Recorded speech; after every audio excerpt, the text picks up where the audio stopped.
Hello, welcome to Unacademy. Students, जैसा कि आप सभी जानते हैं, अनअकैडमी आज इंडिया में यूपीएससी सीएससी की तैयारी का सबसे बड़ा प्लेटफॉर्म बन चुका है। अगर आप अनअकैडमी को सब्सक्राइब करते हो तो आपको क्या क्या बेनिफिट्स मिलेंगे। डेली लाइव क्लासेस होगी जिसमें आप अपने एडुकेटर्स के साथ चैट कर सकते हो, डिस्कशंस में अपने एंगेज हो सकते हो, अपने डाउट्स पूछ सकते हो और आंसर कॉल्स की फैसिलिटी अवेलेबल है। के साथ साथ सारे के सारे कोर्स स्ट्रक्चर्ड है, चाहे यूपीएससी प्रीलिम्स हो, मेंस हो, जिस तरह का सिलेबस है, जैसा पैटर्न है इन दिनों यूपीएससी का, उसी के हिसाब से सारे कोर्स स्ट्रक्चर किए गए ताकि बेस्ट तरीके से अपने आप को प्रिपेयर कर सको। लाइव टेस्ट एंड क्विजेस की फैसिलिटी है ताकि अपने आप को इवेलुएट करो, अपना एनालिसिस कर पाओ। उसके साथ ही अनलिमिटेड एक्सेस है। एक बार अगर मेरा रेफरल कोड नवीन 1 आपने अप्लाई किया तो मेरे साथ साथ यूपीएससी सीएससी की तैयारी कराने वाले जितने भी एडुकेटर्स है सबके कोर्स तक आपकी एक्सेस होगी। अगर आप लोगों ने अनअकैडमी लर्निंग ऐप डाउनलोड नहीं की है तो उसको जरूर कीजिए, क्योंकि जितनी भी स्पेशल क्लासेस होती है और जितनी भी पेड क्लासेस होती है वो सब लर्निंग ऐप पे ही कंडक्ट होती है। जिनके पास एंड्रॉयड फोन है वो गूगल प्ले से, और जिनके पास एप्पल के फोन है वो एप्पल के ऐप स्टोर से इसको डाउनलोड कर सकते हैं। मेरा नाम नवीन तंवर है। यूपीएससी के फील्ड में 6 ईयर का टीचिंग एक्सपीरियंस है, 6 टाइम मेंस और इंटरव्यू का एक्सपीरियंस है। मंथली करंट अफेयर मैगजीन का एडिटर हूँ। ज्योग्राफी से मैंने मास्टर्स किया है और ज्योग्राफी में ही यूजीसी नेट और जेआरएफ दोनों क्वालिफाइड हूँ।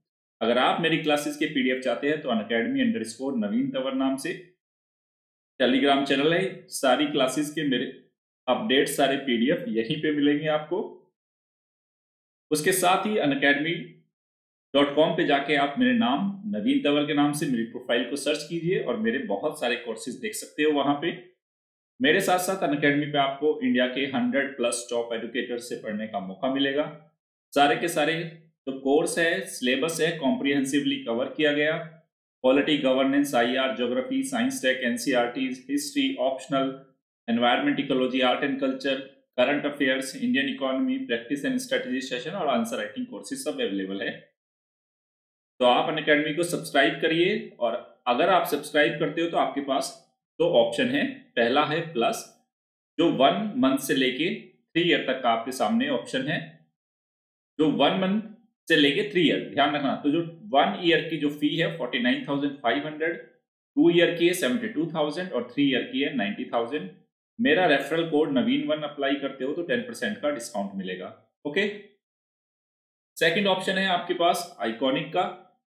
ये 1 ईयर, 2 ईयर, 3 ईयर का ऑप्शन है। साल भर की फीस 69,500 है। 2 साल की 1,07,000 और 3 साल की है 1,41,000। फिर से अगर मेरा रेफरल कोड नवीन 1 अप्लाई करते हो तो आपको 10% का डिस्काउंट मिलेगा। आगे बढ़ने से पहले आपको ये भी बता देता हूँ स्टूडेंट, अगर आप आइकॉनिक को सब्सक्राइब करते हो तो क्यों बेटर है आइकॉनिक प्लस से। पर्सनल कोच मिलेगा, daily mains question answer writing practice होगी, स्टडी प्लान्स होंगे और आपको पर्सनली फीडबैक मिलेगा। यहाँ पे आप अपना ऑप्शनल सब्जेक्ट तैयार कर सकते हो अनअकैडमी पे। जो 1 मंथ से लेके 3 ईयर तक का ऑप्शन है। साल भर की फीस 27,500, 2 साल की 40,000, 3 साल की है 50,000। कोई भी कोर्स सब्सक्राइब करो, चाहे प्लस करो, आइकॉनिक या ऑप्शनल, मैं आपको एक बहुत ही ट्रूली एक मेंटर की तरह आपको सलाह दूंगा स्टूडेंट, कि एक सब्जेक्ट की और यूपीएससी की अच्छी समझ होने में मिनिमम आपको 1 ईयर लगेगा। तो बार बार आप ज्यादा पैसा अगर लगाओ, अगर आपने 6 मंथ का लिया 22,500 दिया, 6 महीने में आपको पता लगा यार नहीं मुझे मजा नहीं आया ऑप्शनल को करने में, फिर से अगर आप 2-3 महीने के लेते हैं या 6 महीने के लिए लेते हैं तो आपकी कॉस्ट जस्ट डबल हो जाएगी।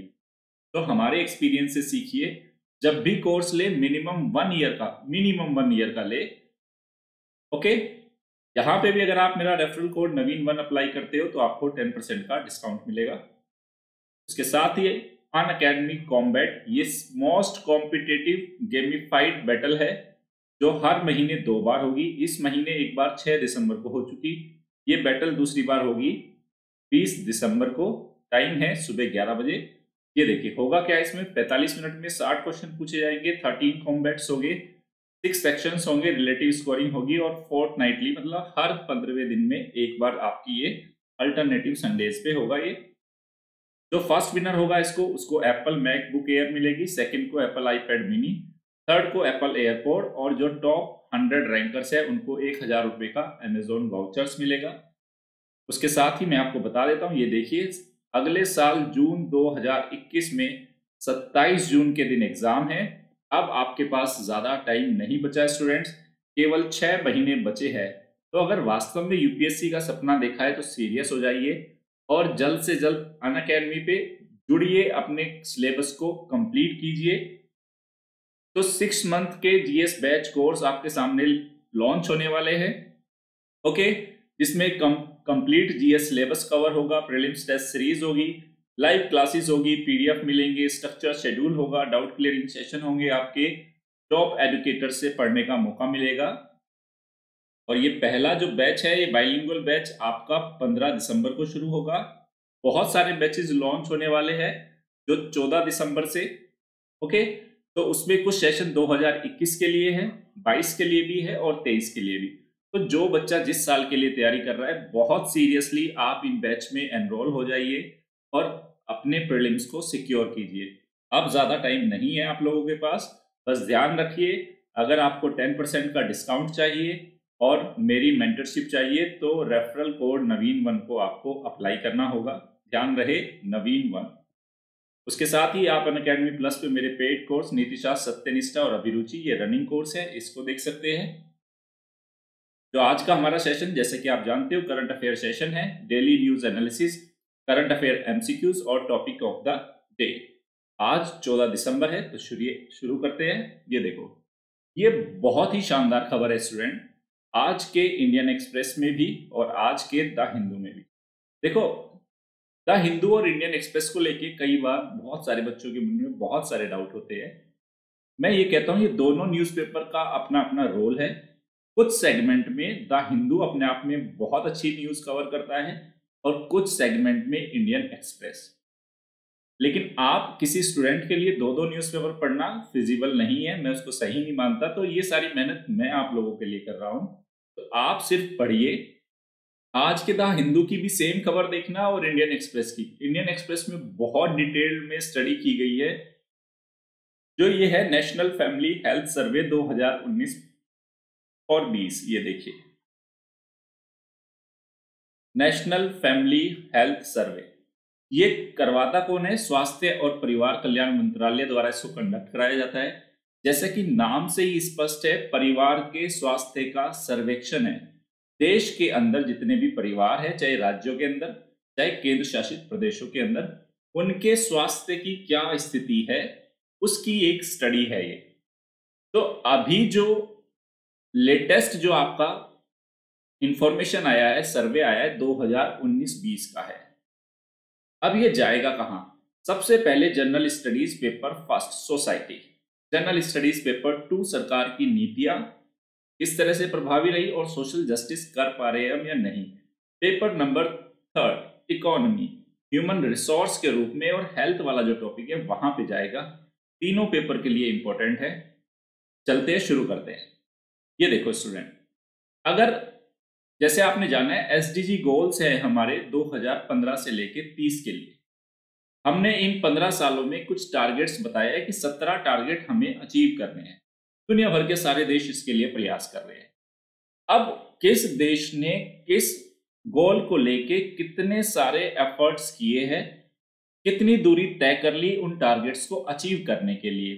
अब भारत में भी अगर हम सोचे, हाँ, जैसे आप ये देख सकते हैं, गुड हेल्थ को अगर हम देखें, भाई गुड हेल्थ अगर हमें देखनी है तो गुड हेल्थ के लिए पैरामीटर क्या होगा, और सरकार कैसे देखेगी गुड हेल्थ के पैरामीटर्स के लिए। मुझे कैसे पता चले एक यूपीएससी एस्पायरेंट होने के नाते कि सरकार कितना कर चुकी है एसडीजी गोल 3 पे।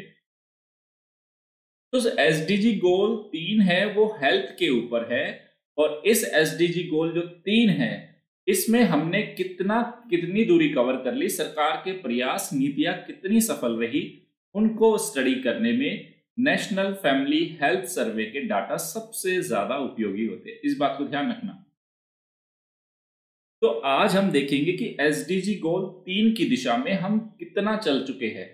ओके, पहले तो कुछ डेटा देख लो। इसमें दिखाया कि चाइल्ड की जो हेल्थ है बच्चों की हेल्थ है।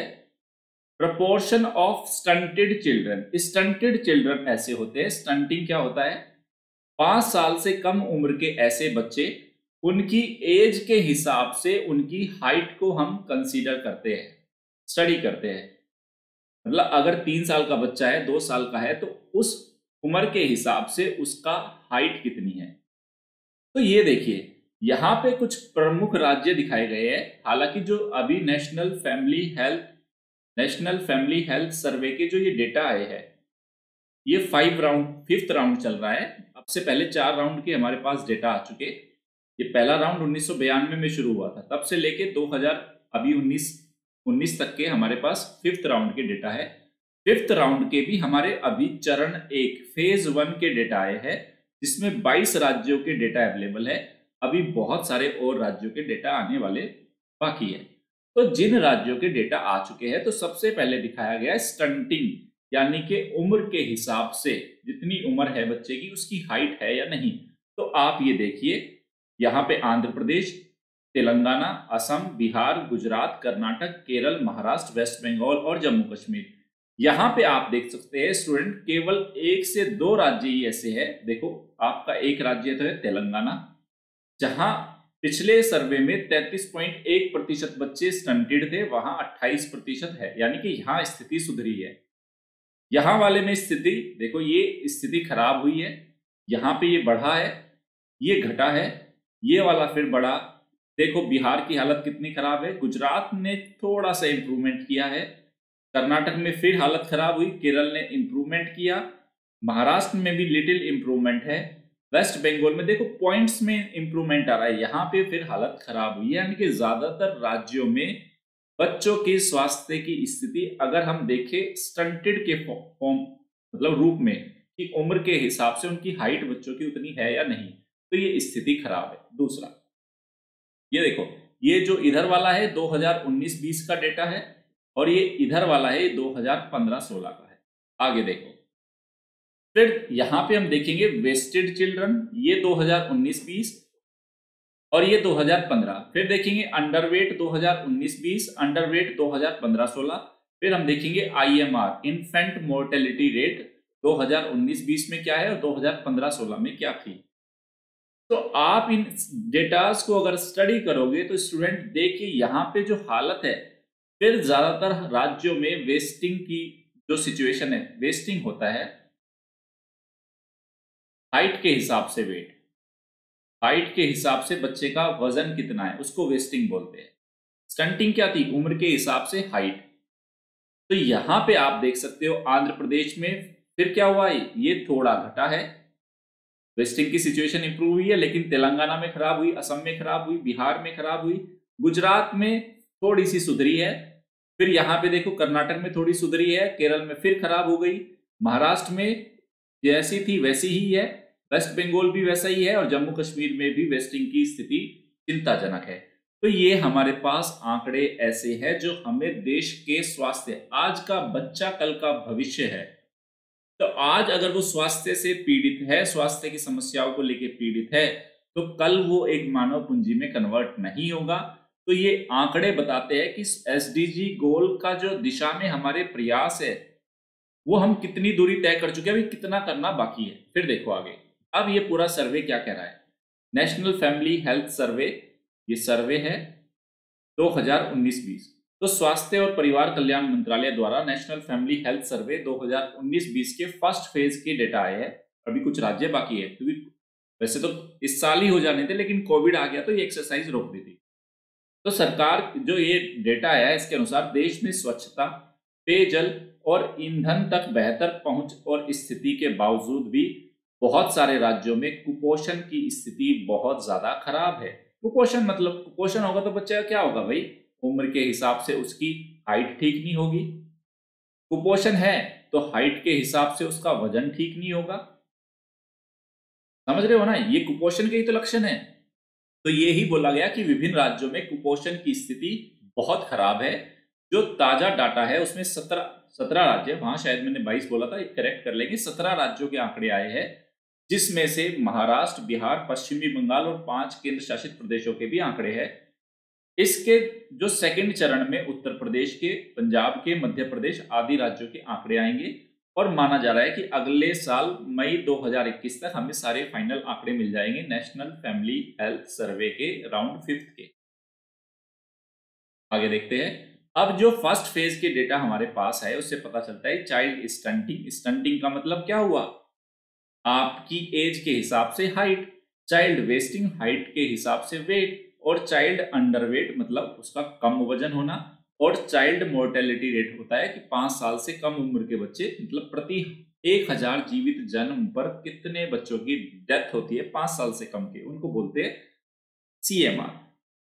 तो चाइल्ड मोर्टेलिटी रेट में कई राज्यों में बहुत मामूली स्थिति सुधरी है और कुछ में स्थिति और भी ज्यादा खराब हो गई। वो सारे डेटा मैंने आपको दिखा दिए थे। अब चाइल्ड वेस्टिंग मैंने यहाँ पे डिफाइन किया।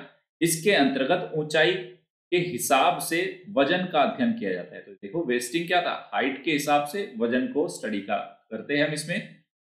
तथा भारत में हमेशा चाइल्ड वेस्टिंग का स्तर ऊंचा पाया गया है। ये एक चिंता की बात है कि हाइट के हिसाब से भारत के जो बच्चे हैं उनका वजन कम है, और तेलंगाना, केरल, बिहार व केंद्र शासित प्रदेश जम्मू कश्मीर में चाइल्ड वेस्टिंग का स्तर काफी बढ़ा है। स्थिति गंभीर है। फिर देखते हैं और क्या महत्वपूर्ण बिंदु निकल के आए हैं इस स्टडी से। तो अंडरवेट है। अंडरवेट का मतलब बच्चों का कम वजन होना। उसके संदर्भ में कई बड़े राज्य जैसे गुजरात की बात करें, महाराष्ट्र की, पश्चिमी बंगाल की, तेलंगाना की, असम और केरल, इन सब में स्थिति खराब है। और चाइल्ड स्टंटिंग जो मैंने आपको बताया, उम्र के हिसाब से आपकी ऊंचाई कितनी है, उसके संबंध में आंकड़े और ज्यादा आश्चर्य मतलब चकित करने वाले हैं। देखो आश्चर्यचकित करने वाले क्यों हैं? आगे बढ़ने से पहले मैं आपको थोड़ा स्टंटिंग के बारे में बता देता हूँ। रुको एक मिनट। स्टंटिंग देखो क्या होता है, अगर उम्र के हिसाब से आपकी हाइट कम है तो उसका प्रभाव बच्चों के भौतिक और संज्ञानात्मक मतलब बौद्धिक सोच समझ की क्षमता पर उसका नकारात्मक प्रभाव पड़ता है। मैंने पहले ही बताया था, अगर वेस्टिंग, स्टंटिंग और अंडरवेट की सिचुएशन है तो कल मानव पूंजी में कैसे बदलोगे उस इंसान को? अर्थव्यवस्था पे उल्टा बोझ हो जाएगा, परिवार पे बोझ, वो बीमार रहेगा, हॉस्पिटल के चक्कर काटेगा। और तेलंगाना, केरल, महाराष्ट्र, पश्चिमी बंगाल में चाइल्ड स्टंटिंग का स्तर लगातार बढ़ रहा है। देखो यहां जो मैंने बोला कि चाइल्ड स्टंटिंग के मामले में आश्चर्यचकित करने वाले आंकड़े सामने आए। ऐसा माना जाता है, इंस्टीट्यूट है international food research and policy institute. इस इंस्टीट्यूट का दुनिया भर में स्टडी करता है डाइटरी पैटर्न्स पे, उम्र पे, डेमोग्राफिक डेटा पे। इसका कहना है कि जिस तरह से भारत एक डेवलपिंग कंट्री है, ओके, और एक स्टेबल लोकतंत्र है, मतलब स्थिर लोकतंत्र की श्रेणी में आता है। ऐसी उठापटक तो है नहीं जैसी पाकिस्तान, अफगानिस्तान, इन देशों में है। तो स्थिर लोकतंत्र है, लोकतांत्रिक देश है, और दूसरा यहाँ की इकोनॉमिक ग्रोथ भी ठीक ठाक है। तो ऐसा एक आश्चर्यजनक करने वाली स्थिति ये है, एक अच्छी डेमोक्रेसी और अच्छा इकोनॉमिक डेवलपमेंट या होने के बावजूद भी भारत में चाइल्ड स्टंटिंग की ऐसी स्थिति है, क्योंकि दुनिया भर में ऐसा पाया गया जैसे जैसे इकोनॉमिक ग्रोथ होती है और जैसे जैसे आपका सिस्टम या डेमोक्रेसी स्टेबल होती है तो चाइल्ड स्टंटिंग का रेशो घटता है, वेस्टिंग का रेशो घटता है, अंडरवेट का रेशो घटता है, लेकिन भारत में ये बढ़ रहा है। यही बात कहना चाह रहा है international food policy and research institute. ये food policy and research institute है। इसके अनुसार भारत के कई राज्यों में चाइल्ड स्टंटिंग का खराब स्तर बहुत चिंताजनक है। IFPRI के अनुसार सामान्यतः स्थिर लोकतांत्रिक देशों और समृद्धिशील अर्थव्यवस्थाओं में स्टंटिंग का स्तर सुधरता है, लेकिन भारत में तो ये स्थिति खराब होती जा रही है। ये चिंता का एक विषय है, सरकारों को सोचना होगा। फिर बताया कि जो नवजात मृत्यु दर है, नवजात मृत्यु जिसको बोलते हैं IMR, इन्फेंट मोर्टेलिटी रेट, जो 1 वर्ष से कम आयु में प्रति 1000 जीवित जन्म और मृत्यु को दर्शाती है। मतलब 1000 बच्चे अगर जन्म ले रहे हैं तो उनमें से कितनों की डेथ हो रही है 1 साल से कम उम्र में, उसको बोलते हैं IMR। और CMR में हम यही देखते हैं 1000 जीवित बच्चों में 5 साल से कम उम्र के कितने बच्चे मर रहे हैं। तो ये बता रहा है कि हालांकि ये स्थिति थोड़ा सुधर रही है IMR की और CMR की, स्थिर है, सुधरी नहीं है, जैसी है जो कि तो है। फिर क्या बताया, अध्ययन के अनुसार जो नेशनल फैमिली हेल्थ सर्वे हुआ था तीसरे राउंड का 2005-6 में, और national family health survey round 4 जो 2015-16 में हुआ था। इस अवधि के बीच 2005-6 से 15-16 के बीच मृत्यु दर में गिरावट दर्ज की गई है, जो एक अच्छी खबर है, चलो इंपोर्टेंट मान लेते हैं। और उल्लेखनीय है कि 60% से अधिक सीएमआर का मतलब ये 5 साल से कम उम्र के कितने बच्चे मर रहे हैं हर 100 जीवित बच्चों में, उसका संबंध क्यों सीएमआर है खराब, इसका संबंध है खराब पोषण। अच्छा पोषण नहीं मिलेगा तो बच्चे बीमार होंगे, मरेंगे भाई वो, अर्थात कुपोषण एक केंद्रीय समस्या है। इसके साथ ही आय स्तर में गिरावट भी समस्या का प्रमुख कारण है। तो सीएमआर के 2 प्रमुख कारण इसने बताए, पहला कुपोषण और दूसरा परिवारों की आय का गिरता स्तर। ये कारण बताए हैं सीएमआर के। अब नोट में कुछ और इंफॉर्मेशन है। अभी जो राउंड चल रहा है 2019-20 में नेशनल फैमिली हेल्थ सर्वे पांचवा चल रहा है, देखो चौथा था 5-15-16 में, तीसरा था 5-6 में, अब आया राउंड 5 जो 19-20 में चल रहा है। इसमें अध्ययन के लिए कुछ नए टॉपिक शामिल किए, जैसे इन्होंने अब मतलब पहले जब national family health survey conduct किया जाता था तो बहुत सारे क्वेश्चन लेके जाते हैं सरकार के रिप्रेजेंटेटिव, आपसे पूछते हैं घर में कितने लोग हैं, कितनी उम्र के हैं, क्या क्या है, आईएमआर सीएमआर सब डिटेल लेते हैं। तो इस बार जब national family health survey round 5 किया जा रहा है तो उसमें कुछ और टॉपिक शामिल किए गए, जैसे जब वो घरों पे जाएंगे तो पूछेंगे विद्यालय पूर्व शिक्षा, स्कूल भेजने से पहले कितनी शिक्षा करा रहे हो, बच्चा कितना पढ़ लिख चुका है, दिव्यांगता है क्या घर में किसी बच्चे को, टॉयलेट की सुविधाएं है, उन तक पहुंच है, मृत्यु का पंजीकरण कराया, मासिक धर्म के समय क्या स्नान की आदतें हैं स्त्रियों के अंदर, या गर्भपात जो अगर करा रहे हैं तो उसके कारण क्या है और किन किन तरीकों से आप गर्भपात कराते हो। ये सारी चीजें national family health survey round 5 में एक्स्ट्रा इंफॉर्मेशन ले रही है सरकार इन मुद्दों पे।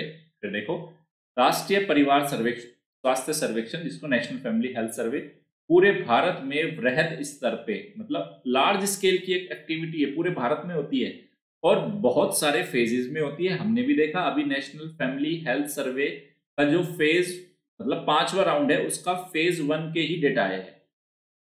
तो ये कई चरणों में परिवारों के आंकड़े या नमूने इकट्ठे किए जाते हैं। अब इसमें क्या क्या करता है ये सर्वेक्षण, किस किस चीजों की इंफॉर्मेशन कलेक्ट करता है, प्रजनन, शिशु और बाल मृत्यु दर, फैमिली प्लानिंग का क्या स्तर है, मातृ और शिशु स्वास्थ्य कैसा है, प्रजनन स्वास्थ्य कैसा है, पोषण की क्या स्थिति है, अनीमिया की क्या स्थिति है, स्वास्थ्य और परिवार नियोजन सेवाओं के बारे में क्या पता है या नहीं, और इनकी गुणवत्ताओं की राष्ट्रीय और राज्य स्तर पे जानकारी प्रदान करता है। सारी देश की हेल्थ की क्या स्टेटस है, फैमिलीज का, फैमिली का हेल्थ स्टेटस कौन बताता है, नेशनल फैमिली हेल्थ सर्वे। यहां से आंकड़े आएंगे तब सरकारें एसडीजी गोल्स जो आपके हैं, एसडीजी गोल सस्टेनेबल डेवलपमेंट गोल, उनके लिए अपनी नीतियां बनाएंगी, क्योंकि जब तक हमारे पास जानकारी नहीं होगी तो कैसे करेंगे। तो इस मामले में नेशनल फैमिली हेल्थ सर्विस के जो डेटा है काफी इंपॉर्टेंट है। तो विदित हो, यहां मैंने बताया कि अभी तक नेशनल फैमिली हेल्थ सर्वे के 4 राउंड हो चुके हैं और अभी 2019-20 में 5वां राउंड चल रहा है। इसकी शुरुआत हुई थी 2018-19 में। जो पहला नेशनल फैमिली हेल्थ सर्वे हुआ था 1992-93 में, दूसरा हुआ था 98-99 में, तीसरा हुआ था 5-6 में, चौथा हुआ था 15-16 में, अब चल रहा है 5वां। तो अब आने वाले टाइम में अगर नेशनल फैमिली, देखो जब आप मेंस की अप्रोच डेवलप करते हो ना स्टूडेंट, तो मेंस की अप्रोच में कंटेंट और उसके सोर्स बहुत इंपॉर्टेंट होता है कि वो कंटेंट किस सोर्स से आ रहा है।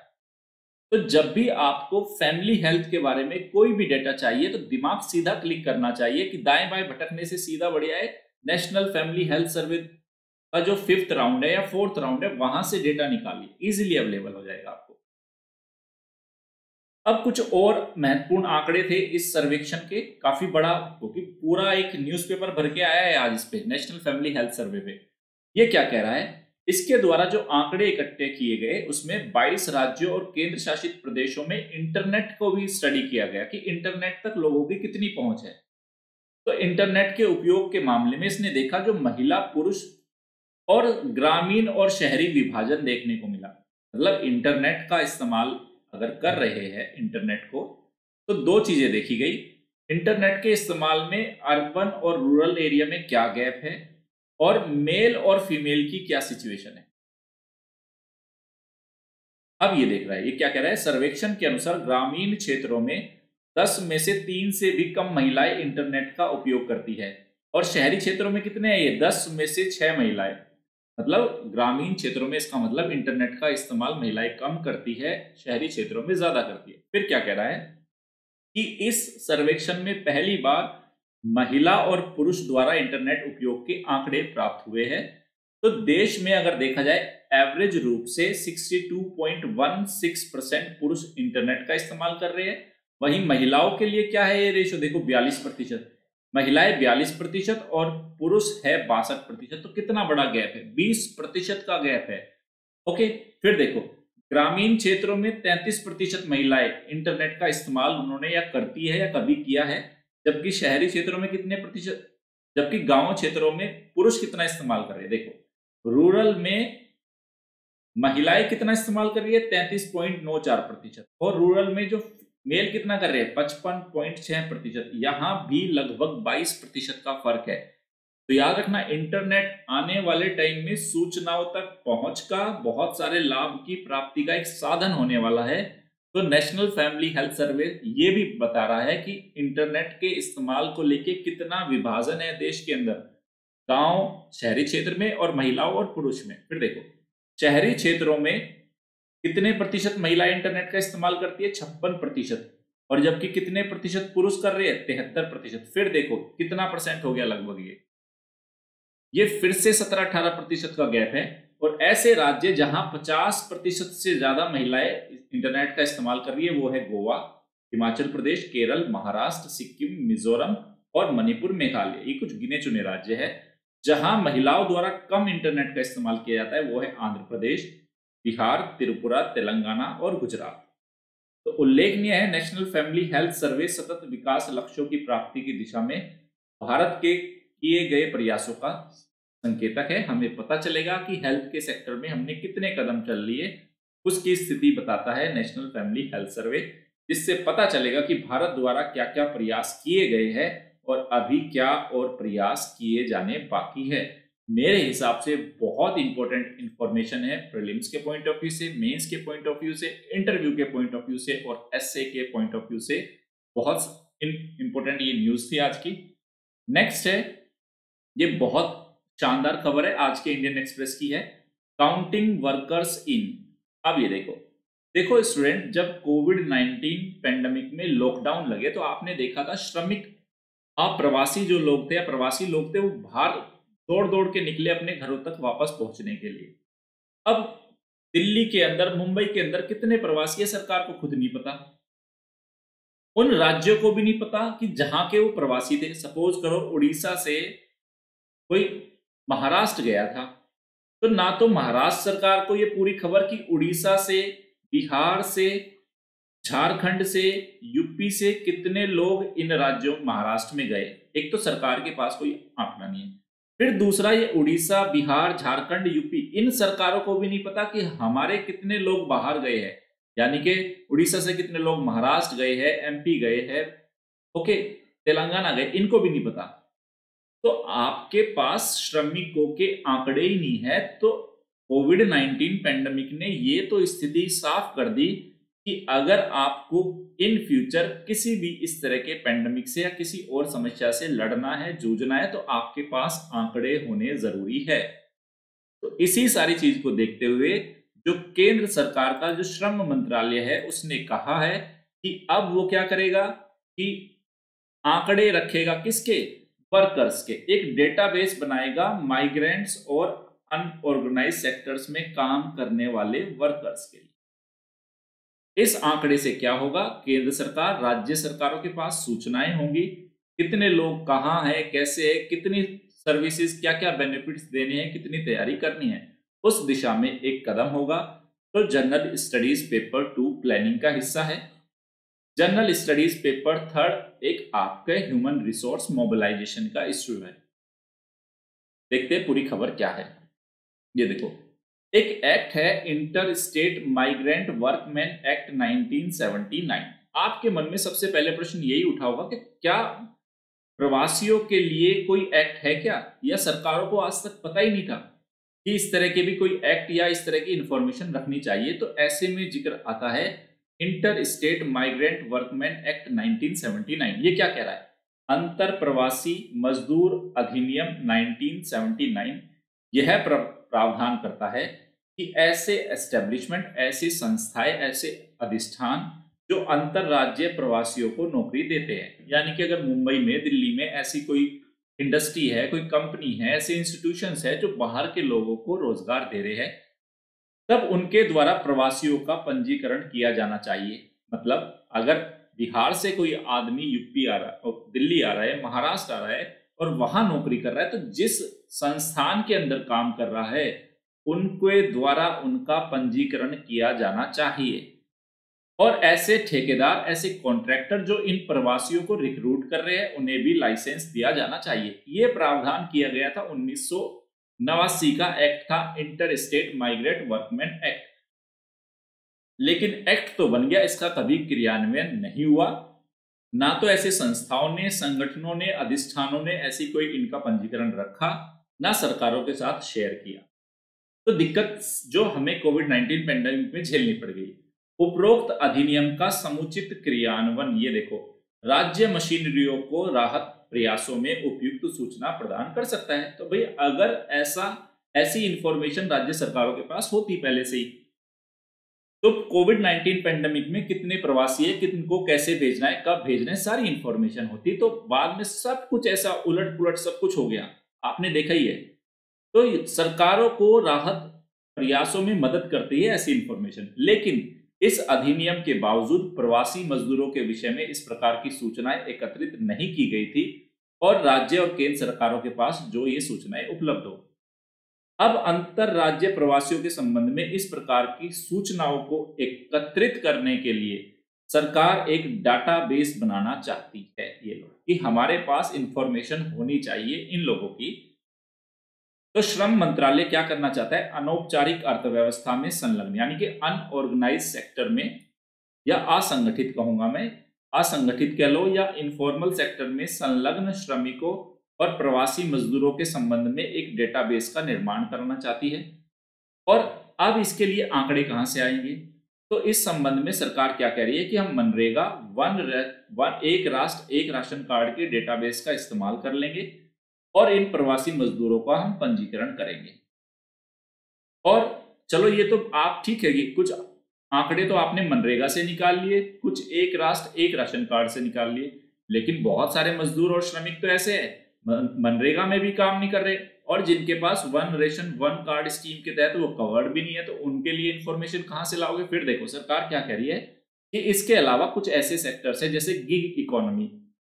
गिग इकोनॉमी का मतलब जोमेटो, स्विगी, ओला, उबर, ये सारी इन कंपनी में काम करने वाले और असंगठित श्रमिकों को जिन्हें इन योजनाओं के तहत कवर नहीं किया गया। किन योजनाओं के तहत? मनरेगा, एक राष्ट्र एक राशन कार्ड, ऐसे लोग जो ऊपर वाले में कवर नहीं है, उनके लिए सरकार अलग से सूचनाएं एकत्रित करेगी।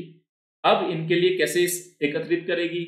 या सूचनाएं डबल तो नहीं आगी, उसके लिए आधार कार्ड के जो आपका नंबर है उसका इस्तेमाल करेगी। यानी कि सरकार अब चाहती है जो असंगठित क्षेत्र के अंदर जो मजदूर है, जो प्रवासी मजदूर है, उसका डेटा केंद्र सरकार के पास भी हो और राज्य सरकारों के पास भी हो, ताकि इन फ्यूचर किसी भी इस तरह की समस्या से लड़ने में सरकार सफल हो। बात सिर्फ समस्या की नहीं है, टारगेटेड डिलीवरी और गवर्नमेंट सर्विसेज, मतलब सरकार की अगर सेवाओं को लोगों तक पहुंचाना है तो वो कौन लोग है, कौन जरूरतमंद है, किन तक पहुंचनी चाहिए, उसके लिए डेटा जरूरी है। तो ये बहुत अच्छा कदम है श्रम मंत्रालय का। अगर इसको बहुत अच्छे से वो एग्जीक्यूट कर लेते हैं तो इसके बहुत अच्छे परिणाम मिलेंगे आने वाले समय में। लेकिन अभी इसके साथ जो प्रॉब्लम है, श्रम मंत्रालय द्वारा अभी केवल अंतरराज्य प्रवासियों के डेटाबेस की बात की जा रही है। अंतरराज्य प्रवासी का मतलब एक यूपी स्टेट है, एक महाराष्ट्र स्टेट है। तो यूपी से महाराष्ट्र जाने वाले या महाराष्ट्र से यूपी आने वाले जो प्रवासी है उनको बोला जाता है अंतरराज्य, एक राज्य से दूसरे। लेकिन ऐसा भी तो हो सकता है महाराष्ट्र के अंदर भी बहुत सारे लोग प्रवास करते हो। भाई महाराष्ट्र के अंदर ऐसा संभव है ना कि जो गढ़चिरौली डिस्ट्रिक्ट है, ओके, गढ़चिरौली से लोग बाग नासिक जाते हो, नासिक से लोग बाग पुणे जाते हो, पुणे से मुंबई जा रहे हो, तो राज्य के अंदर भी तो प्रवास हो रहा है ना। तो अभी तक श्रम मंत्रालय ने एक राज्य के अंदर होने वाले प्रवास के बारे में किस तरह से डेटा कलेक्ट करेगी, सरकार की क्या योजना है, उसके बारे में इन्होंने नहीं बताया। अभी बात कर रहे हैं सिर्फ इंटर स्टेट, यानी कि यूपी, महाराष्ट्र, यूपी, झारखंड, इस तरह का जो माइग्रेट कर रहे हैं, सिर्फ उन्हीं की बात कर रही है। अभी तक अंतर राज्य प्रवासियों के डेटाबेस का मुद्दा नहीं उठाया गया, जो मैंने आपको समझाया। महाराष्ट्र में गढ़चिरौली, नासिक हो गया, पुणे हो गया, क्योंकि स्थिति की वास्तविकता तभी स्पष्ट होगी जब हमारे पास अंतर राज्य और अंतरा राज्य डेटास होंगे। ये बात कही गई। नेक्स्ट है, काफी इंपॉर्टेंट है ये वेरी इंपॉर्टेंट इसलिए है इसमें बोला गया connectivity and infrastructure is the key points in Modi Hasina summit. देखो, अभी प्रधानमंत्री नरेंद्र मोदी, भारत के प्रधानमंत्री नरेंद्र मोदी जी और बांग्लादेश की पीएम शेख हसीना जी के बीच में एक वर्चुअल, मतलब फिजिकली तो मिलना पॉसिबल नहीं है अभी कोविड-19 पैंडेमिक के चलते, तो वर्चुअली रूप से दोनों के बीच में एक शिखर सम्मेलन का आयोजन होगा। उस शिखर सम्मेलन को देखते हुए कहा जा रहा है कि भारत का जो मुख्य बल होगा, भारत और बांग्लादेश के बीच में, या इन दोनों देशों का जो बल होगा, इन दोनों देशों के बीच में कनेक्टिविटी को बढ़ावा देना और अवसंरचना निर्माण। तो ये सीधा जो कहा गया, जनरल स्टडीज पेपर 2 IR में गया ये मुद्दा, इंटरनेशनल रिलेशन। देखते हैं क्या मुद्दा है। और आज साथ के साथ जो टॉपिक ऑफ द डे आज का हमारा यही है कि आज के इस टॉपिक ऑफ द डे में हम इंडिया बांग्लादेश का कंप्लीट रिलेशनशिप को समझने की कोशिश करेंगे। ये देखो, तो भारत बांग्लादेश वर्चुअल शिखर सम्मेलन, तो भारत और बांग्लादेश के बीच आयोजित होने वाले एक वर्चुअल शिखर सम्मेलन में प्रधानमंत्री नरेंद्र मोदी और बांग्लादेश के प्रधानमंत्री शेख हसीना के बीच में, दोनों देशों के बीच कनेक्टिविटी को बढ़ावा देना, कि यानी कि भारत और बांग्लादेश भाई सड़क के जरिए, समुद्री मार्ग के जरिए, रेल मार्ग के जरिए कैसे एक दूसरे से ज्यादा बेहतर तरीके से जुड़ सकते हैं और अवसंरचना का विकास हम कैसे कर सकते हैं, ये प्रमुख मुद्दे होंगे। शिखर सम्मेलन में भारत और बांग्लादेश के बीच एक चिल्लाहाटी और हल्दीबार, ये एक पुराना रेल लिंक था, मतलब भारत और बांग्लादेश के बीच में कई सालों पहले, अंग्रेजों के टाइम से एक छोटा सा रेलवे ट्रैक था ये, तो ये बंद पड़ा था। तो बात की जा रही है कि जब अब शेख हसीना जी और मोदी जी का आपसी इस वर्चुअल सम्मेलन होगा, उसमें फिर से इस रेल लिंक को पुनर्जीवित करने की बात कर रहे हैं। नाम याद रखना, चिल्लाहाटी और हल्दीबार रेल लिंक। इसको 55 वर्षों के बाद पुनरुत्थान पर भी चर्चा की जाएगी। दरअसल ये क्या है, ब्रिटिश टाइम में बना हुआ एक रेल मार्ग है। 1965 में जब भारत और पाकिस्तान का युद्ध हुआ था, उस युद्ध के बाद इस रेलवे ट्रैक को छोड़ दिया गया था। देखो, तब 1965 तक तो क्या था, बांग्लादेश भी पाकिस्तान का हिस्सा था ना, पूर्वी पाकिस्तान के नाम से, तो तब इसको छोड़ दिया गया था, मतलब इसका इस्तेमाल करना बंद हो गया था। अब उम्मीद की जा रही है कि जो वर्चुअल शिखर सम्मेलन होगा, ये चिल्लाहाटी और हल्दीबाड़ी रेल लिंक को दोबारा से ये डेवलप करेंगे। यह भारत और बांग्लादेश के बीच में 5वां रेल मार्ग होगा। कौन सा? चिल्लाहाटी हल्दीबाड़ी। तथा एक और छठे रेलवे मार्ग को या एक और लाइन को जोड़ने की बात की जा रही है कि अगले साल 2021 में ढाका, बांग्लादेश में ढाका और भारत में सिलीगुड़ी, इसको जोड़ने वाली एक छठी लाइन को बिछाने की बात की जाएगी। दरअसल 2021 में ही बांग्लादेश की स्थापना की 50वीं वर्षगांठ है। आपको याद हो, 1971 का भारत पाकिस्तान युद्ध के बाद ही बांग्लादेश की स्थापना हुई थी, तो 2021 में 50 साल पूरे हो जाएंगे। तो उम्मीद की जा रही है छठी जो लाइन है वो ढाका को सिलीगुड़ी से जोड़ेगी, तो एक अच्छी कनेक्टिविटी डेवलप होगी दोनों देशों के बीच। अब जानते हैं भारत और बांग्लादेश के आपसी संबंध काफी इंपॉर्टेंट रहेंगे ये मेंस के पॉइंट ऑफ व्यू से। ओके, देखते हैं क्या है पूरा मामला।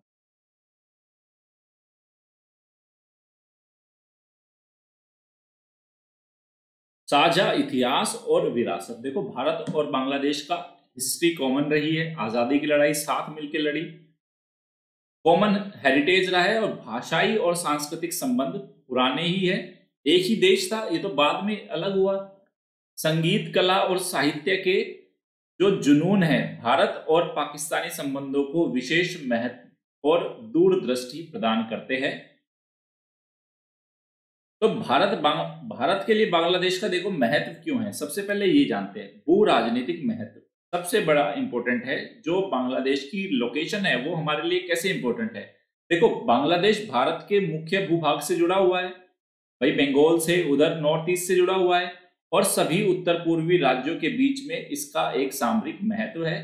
ये सभी उत्तर पूर्वी राज्य क्या है, स्थल रुद्ध देश है। भारत के ऊपर के जितने उत्तर पूर्वी राज्य है, असम हुआ, मेघालय, मिजोरम, मणिपुर, त्रिपुरा, नागालैंड, वो लैंड लॉक्ड है और इनका समुद्र तक का जो सबसे निकट रास्ता है वो बांग्लादेश से ही होके गुजरेगा। ये बात भी साफ है। आपने अगर मैप देखा होगा नॉर्थ ईस्ट का, ये नॉर्थ ईस्ट है, ओके, और ये इधर इंडिया है, भारत है। तो ये पूरा का पूरा ये सब यहां पे क्या है, बांग्लादेश, और इधर है बे ऑफ बंगाल। तो ये राज्य अगर समुद्र तक इनकी कनेक्टिविटी होनी है तो होगी किसके थ्रू, जाके बांग्लादेश के जरिए। तो ये बात है कि अगर उत्तर पूर्वी राज्यों को सारे के सारे लैंड लॉक्ड है, क्योंकि इधर भूटान है, ऊपर तिब्बत है, इधर म्यांमार है और इधर बांग्लादेश है, तो अगर समुद्र तक पहुंचना है तो बांग्लादेश से ही होकर पहुंच होगी। पहली बात तो ये। दूसरा, एक्ट ईस्ट पॉलिसी, जो भारत की लुक ईस्ट पॉलिसी है उसका जो एग्जीक्यूशन है, एक्ट ईस्ट पॉलिसी, तो जब भी हम भारत से पूर्व की ओर देखेंगे तो सबसे पहले कौन सा देश आएगा, बांग्लादेश। तो बांग्लादेश इस नीति का भारत का स्तंभ है, और यदि यह दक्षिण पूर्वी एशिया और इसके पड़ोसी देशों के साथ आर्थिक और राजनीतिक संबंधों को सशक्त करने के लिए भारत के लिए एक ब्रिज की तरह, एक पुल की तरह काम करेगा, कौन, बांग्लादेश। तो भू राजनीतिक महत्व है, एक्ट ईस्ट पॉलिसी के लिए जरूरी है। तीसरा, जो उत्तर पूर्वी भारत का जो सामाजिक आर्थिक विकास है, सोशल और इकोनॉमिक डेवलपमेंट है, उसके लिए बांग्लादेश का मतलब क्या है, महत्व क्या है। तो बांग्लादेश के साथ एक पारगमन समझौता संपन्न होने से उत्तर पूर्वी भारत के सामाजिक और आर्थिक विकास में तेजी आएगी। बांग्लादेश के साथ अगर हमारे संबंध बेहतर होते हैं, अच्छी कनेक्टिविटी डेवलप होती है, अच्छी अवसंरचना बनती है, तो उत्तर पूर्वी भारत का विकास होगा। अगली बात है, उत्तर पूर्वी भारत में जिस भी तरह की अवैध घुसपैठ है, जो उग्रवाद है, देखो भारत और बांग्लादेश की सीमा बहुत छिद्रित है। छिद्रित मतलब इजीली कोई भी घुस सकता है, बहुत नेचुरल बाउंड्री है। तो उत्तर पूर्वी भारत में उग्रवाद और घुसपैठ की जो समस्या है उस पर नियंत्रण में बांग्लादेश भारत की मदद कर सकता है। तो बांग्लादेश के साथ अगर हमारे मित्रतापूर्ण संबंध है तो उससे यह सुनिश्चित हो जाएगा कि उसकी जमीन से कोई भी आतंकवादी भारत गतिविधियां नहीं चलाएंगे। नेक्स्ट, चीन के प्रभाव को कम करने के लिए, चीन तो देखो हर फैक्टर, इंडिया को जब भी स्टडी करोगे चीन को देखना पड़ेगा रीजनल में। तो बांग्लादेश की तटस्थ स्थिति देखो बिल्कुल अलग है, बांग्लादेश चीन से भी बहुत दूर है, और बंगाल की खाड़ी के सामरिक रूप से महत्वपूर्ण समुद्री मार्ग व चीन के आक्रामककारी रवैया पर नियंत्रण करने के लिए बांग्लादेश बहुत ही इंपॉर्टेंट रोल प्ले कर सकता है भारत के लिए। उसके साथ ही चीन की जो वन बेल्ट वन रोड है, स्ट्रिंग ऑफ पल्स नीति है, ये ऑलरेडी कई बार करा चुका, उसको बैलेंस करने में भी बांग्लादेश एक पड़ोसी देश के रूप में हमारे लिए मददगार हो सकता है। उसके बाद जितने भी समुद्री मार्ग है उनमें, क्योंकि समुद्र पे ही इसकी लोकेशन है, तो समुद्री मार्गों को सुनिश्चित करने में, विशेषकर कहाँ, दक्षिणी पूर्वी हिंद महासागर में समुद्री डकैती हेतु भी एक प्रमुख क्षेत्र बन चुका है। तो दक्षिणी पूर्वी हिंद महासागर की क्षेत्र की समुद्री सुरक्षा के लिए बांग्लादेश भारत के लिए सहयोगी है। ओके, अब तो इवन अमेरिका भी आके बांग्लादेश के साथ समुद्र में एक्सरसाइज कर रहे हैं, मैंने आपको बताया था। तो बांग्लादेश का कद बढ़ रहा है, लेकिन बांग्लादेश के साथ प्रमुख समस्याएं क्या है हमारी, ये देखो। पहला, एनआरसी का मुद्दा। हम एनआरसी क्यों करा रहे हैं कि हम बोल रहे हैं कि बांग्लादेश से आए हुए जितने भी अवैध प्रवासी है 1971 के युद्ध के बाद जो आए थे, हम उनको बाहर निकालना चाहते हैं। तो वो अवैध प्रवास का मुद्दा दोनों देशों के बीच में तनाव का मुद्दा है। तो 1971 के स्वतंत्रता संघर्ष के बाद जब बांग्लादेश एक नए देश के रूप में मतलब गठन हुआ, तब लाखों बांग्लादेशी जो ज्यादातर अवैध ही थे उन्होंने भारत में प्रवेश किया था। इस कारण पूर्वोत्तर की जनसंख्या में एक बैलेंस बिगड़ गया और अशांति का एक कारण है। ये मैं एनआरसी का मुद्दा कई बार आपको करा चुका। एनआरसी कराई इसलिए जा रही है कि जितने भी अवैध प्रवासी है उनको बाहर निकालने की बात की जा रही है। दूसरा, बहुत सारे उग्रवादी समूह कहाँ है? बांग्लादेश में उनकी लोकेशन है, जैसे हुजी और हुजीबी जैसे आतंकवादी समूह बांग्लादेश में भारत विरोधी भावनाओं को बढ़ावा दे रहे हैं। तीसरा, जल बंटवारे का मुद्दा दोनों देशों के बीच में है। तो पहला हो गया, दूसरा हो गया, तीसरा, भारत और बांग्लादेश के बीच में 54 छोटी बड़ी सीमा पार नदियां है जिसका वो आपस में वाटर शेयर करते हैं और उनमें से कुछ नदियों के जल को लेके भारत और बांग्लादेश के बीच में विवाद है। पहला तो गंगा नदी विवाद है फरक्का बैराज का मुद्दे को लेके, ओके। फिर तीस्ता नदी विवाद, बराक नदी, तिपाई मुख विद्युत परियोजना विवाद, ये सारे कुछ लेटेस्ट वाटर डिस्प्यूट्स है। देखो, जब भी बायलैटरल रिलेशंस आप करोगे ना स्टूडेंट, हमेशा ये देखना कि सहयोग के बिंदु क्या है। जब भी बायलैटरल रिलेशन करोगे, द्विपक्षीय संबंध आईआर में, तो ध्यान रखना पहले तो हमें ये देखना है उस देश का महत्व क्या है। उसके बाद हमें ये देखना है सहयोग के कौन कौन से क्षेत्र है जहां हम सहयोग कर रहे हैं। फिर हमें ये देखना है विवाद के बिंदु कौन कौन से है।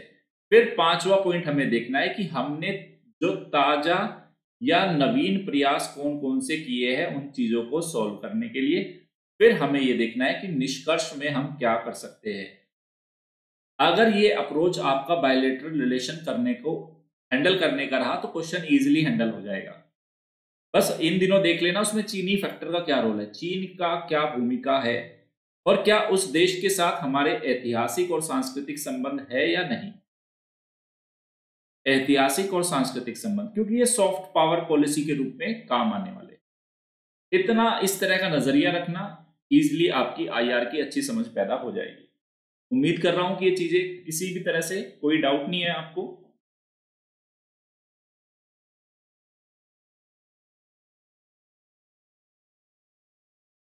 आगे देखो, फिर एक और मुद्दा है भारत और बांग्लादेश के बीच में सीमा संबंधी प्रावधान।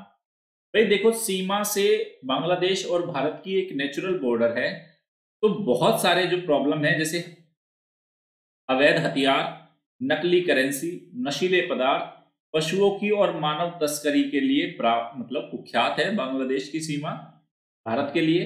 और रोहिंग्या लोगों का संकट, मतलब रोहिंग्या लोग जो म्यांमार से माइग्रेट होके बांग्लादेश तक जा रहे हैं, तो बांग्लादेश चाहता है कि भारत म्यांमार पे दबाव बनाए कि इस रोहिंग्या शरणार्थी जो इश्यू है उसका सोल्यूशन हो। फिर देख लेते हैं तीस्ता नदी विवाद। देखो, तीस्ता नदी कहां बहती है, मैपिंग वाली क्लास में मैंने कंप्लीट कराया हुआ है। तो सिक्किम में अपने उद्गम स्थल से लेके बांग्लादेश में प्रवेश करने से पहले तीस्ता पश्चिमी बंगाल में होकर बहती है। ओके, सिक्किम में इसका ओरिजिन पॉइंट है, सिक्किम से होते हुए फिर बाद में कहा ये जाएगी, बे ऑफ बंगाल में। बे ऑफ बंगाल का मतलब ब्रह्मपुत्र नदी में जाके मिलेगी ना भाई। ये यहां से निकल के आ रही है, यहां से निकलने के बाद ये जाके मिलती है ब्रह्मपुत्र में और फाइनली तो जाके बे ऑफ बंगाल में ही जा रही है। तो ब्रह्मपुत्र की एक सहायक नदी। तो कह रहे हैं कि अपने उद्गम स्थल से लेके बांग्लादेश में प्रवेश करने से पहले तीस्ता पश्चिमी बंगाल में होकर बहती है, उसके पश्चात ब्रह्मपुत्र नदी में मिल जाती है और इस नदी का कृषि महत्व है बांग्लादेश के लिए भी। तो 1983 में भारत और बांग्लादेश के बीच में नदी जल बंटवारे के लिए एक अस्थायी, मतलब कोई परमानेंट नहीं, टेम्पररी एक एग्रीमेंट हुआ था, जिसके तहत क्या बोला कि जो ड्राई सीजन होता है अक्टूबर से अप्रैल के बीच में, उस टाइम पे तो कोई मानसून वर्षा नहीं होती, तो ड्राई सीजन में जो नदी जल का 39% हिस्सा तो भारत को मिलेगा और 36% हिस्सा बांग्लादेश को, और जो शेष 25% है उसका कोई आवंटन नहीं किया जाएगा। ये एक निर्णय हुआ था 1983 में और ये निर्णय हुआ था टेम्पोररी। डन। अगर एग्जाम में पूछ लिया जाए तीस्ता नदी विवाद भारत का किसके साथ है, बांग्लादेश के साथ।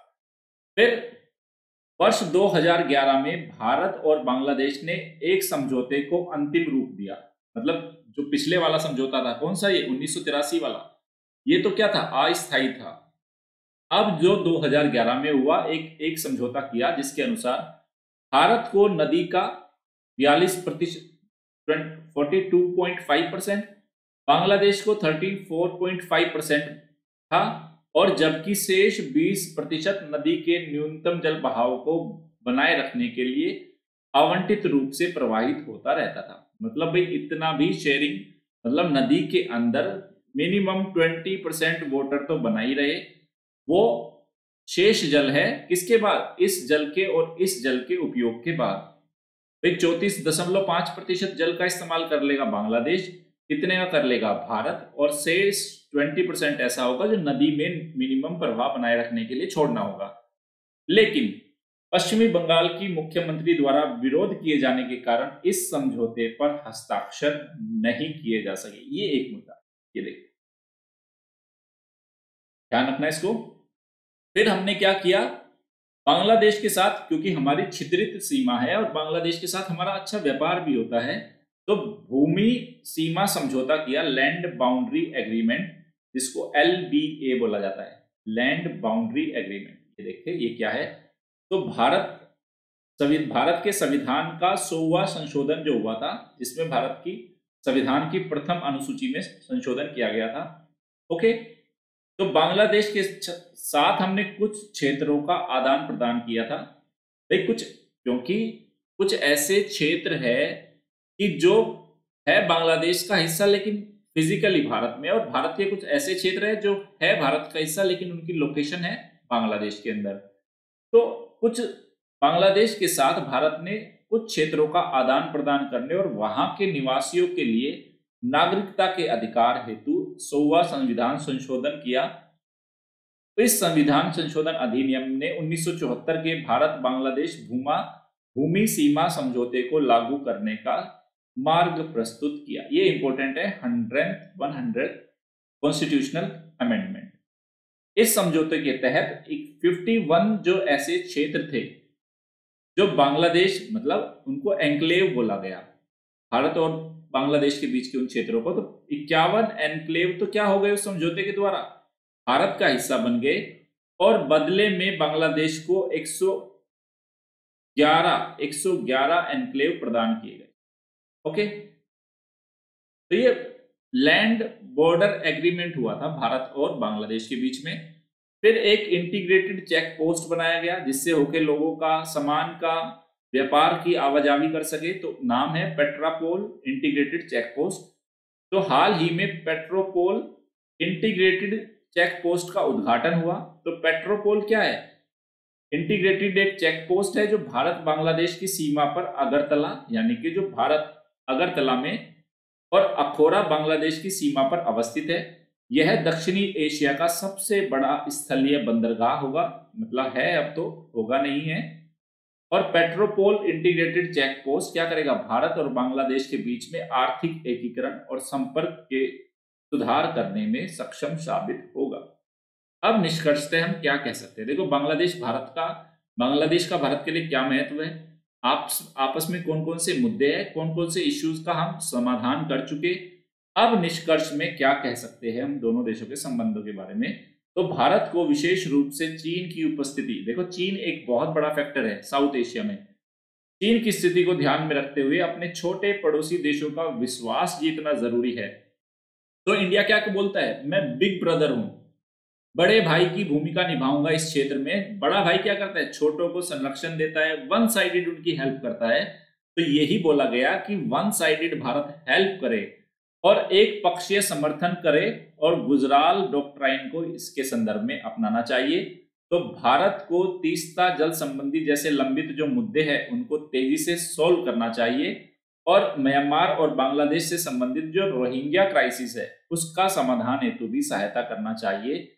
ये निष्कर्ष में हम कह सकते हैं कि भारत और बांग्लादेश के आपसी संबंधों का एक निष्कर्ष है। उम्मीद कर रहा हूं कि स्टूडेंट, देखो पिछले काफी दिनों से मैं आपको आईआर के बहुत सारे मुद्दे करा चुका। आईआर ये मान के चलो आपका ऑलमोस्ट 40 से 50% आईआर कंप्लीट हो चुका सिर्फ करंट अफेयर के जरिए, क्योंकि जब भी कोई आईआर का मुद्दा आता है मैं उसका पूरा बैकग्राउंड करा देता हूं आपको, ताकि आपको भटकना ना पड़े। चले आगे अब।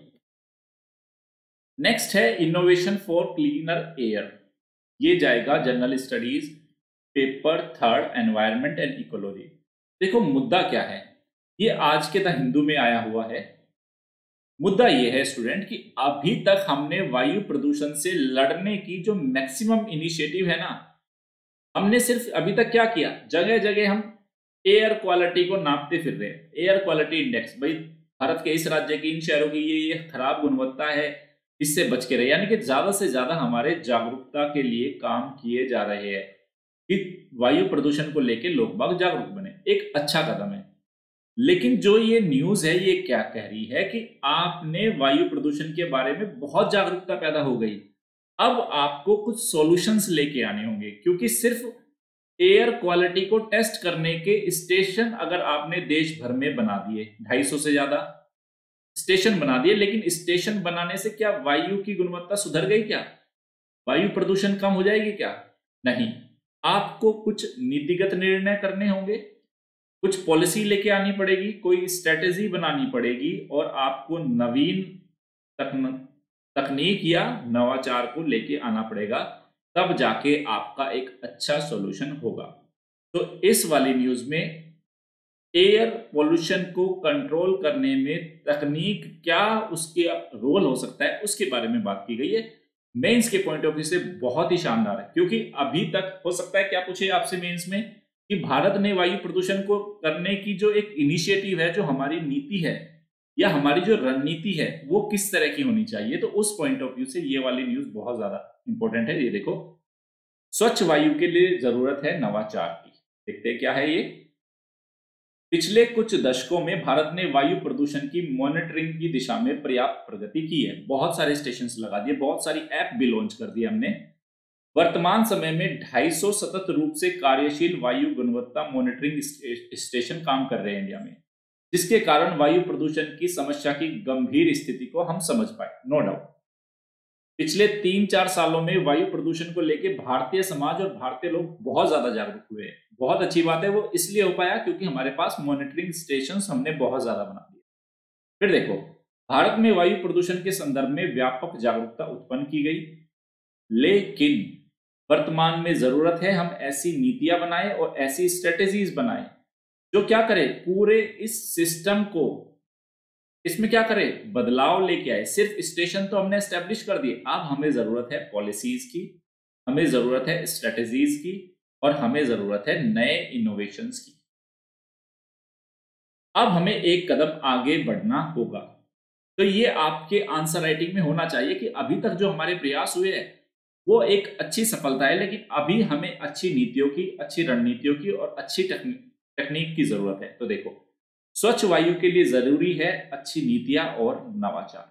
क्या कह रहा है ये न्यूज? ये देखो, सरकार ने शहरी क्षेत्र, भारत में जितने भी शहरी क्षेत्र है 1 लाख से अधिक आबादी वाले, उसमें वायु को सुनिश्चित या वायु गुणवत्ता, ये लो, वायु गुणवत्ता को सुनिश्चित करने के लिए बजटीय आवंटन भी 2018-19 की तुलना में ये 2020-21 में बढ़ाया। चलो, सरकार ने नीतिगत समर्थन दिया, पैसा खर्च करना शुरू किया वायु गुणवत्ता के लिए। चलो, दूसरा, अब सरकार ने दूसरा नीतिगत निर्णय क्या किया, हाल ही में लिया है, दिल्ली एनसीआर की वायु की गुणवत्ता को बेहतर करने के लिए। आपको याद होगा सुप्रीम कोर्ट में जब एक याचिका गई थी कि क्या करना है, सरकार ने बोला था कि आप कुछ कदम मत उठाइए, मैं ही आपको कुछ दिनों के अंदर बता दूंगी कि मैं क्या करने जा रही हूं। तब सरकार ने वायु गुणवत्ता प्रबंधन आयोग की स्थापना की थी।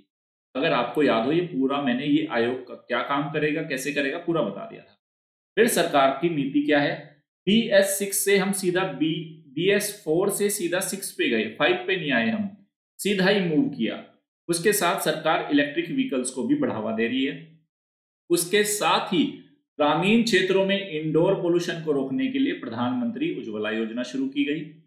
ये सभी जो प्रयास किए गए, इससे वायु गुणवत्ता को मेंटेन करने के सरकार के प्रयास है। देखो, ये बहुत इंपॉर्टेंट टॉपिक है स्टूडेंट, बहुत ही ज्यादा। इस तरीके से देखो, थॉट प्रोसेस ही तो डेवलप करना है इस एग्जाम में। आपको अलग अलग तरीके से सोचना है चीजों को, अलग अलग इंफॉर्मेशन, क्वालिटी इंफॉर्मेशन गैदर करनी है। लेकिन इन्होंने बोला जो आपने सारी नीतियां अपनाई, BS6 4 से 6 पे चले गए, वायु गुणवत्ता प्रबंधन आयोग ला दिया, प्रधानमंत्री उज्ज्वला योजना आ गई। इन सारी पहलियां आप ई व्हीकल्स की पॉलिसी लेके आ रहे हो या उनको प्रमोट कर रहे हो, इनका इंपैक्ट तो लॉन्ग टर्म में नजर आएगा। 5 साल बाद, 10 साल बाद, 15 साल बाद ये इंपैक्ट दिखाएंगे, लेकिन तब तक क्या करें? तब बोले इस समस्या से निकट भविष्य में इस समस्या से निपटने के लिए हमें जरूरत है कुछ इनोवेशंस।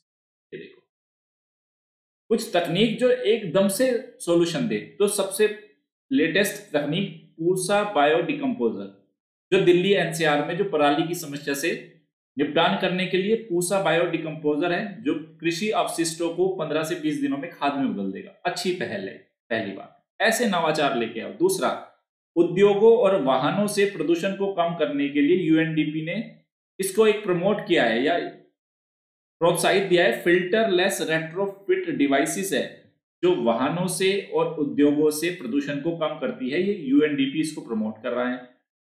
कुछ अन्य तकनीक क्या है? भू स्थानिक तकनीकें हैं, जियो स्पेशल या जो लोकेशन आधारित कुछ तकनीक है। सपोज करो ये बहुत पूरा भारत का एरिया तो बहुत बड़ा है, क्षेत्रफल बहुत ज्यादा बड़ा है, कहां कहां पे प्रदूषण कितना सबसे ज्यादा है, उसको कैसे उसको मैप करे, उसका मानचित्रण कैसे करे, उसके लिए इन्होंने बोला लोकेशन बेस्ड टेक्नोलॉजी का इस्तेमाल करो। उसके साथ आप इस्तेमाल करो आर्टिफिशियल इंटेलिजेंस का, जिससे देश भर के अंदर क्या किया जाए, जितने भी प्रदूषण के हॉटस्पॉट है उनको आइडेंटिफाई करो। मतलब आर्टिफिशियल इंटेलिजेंस का इस्तेमाल करो प्लस लोकेशन बेस्ड टेक्नोलॉजी का इस्तेमाल करके भारत का एक मानचित्रण तैयार कर दो। ये देख लो भैया इन क्षेत्र से सबसे ज्यादा प्रदूषण होता है, तो उनको चिन्हित करने में, उनको मॉनिटर करने में, रेगुलेट करने में और फिर उसके न्यूनीकरण प्रयासों को किया जाए। ये हम कुछ नए नवाचार हो सकते हैं।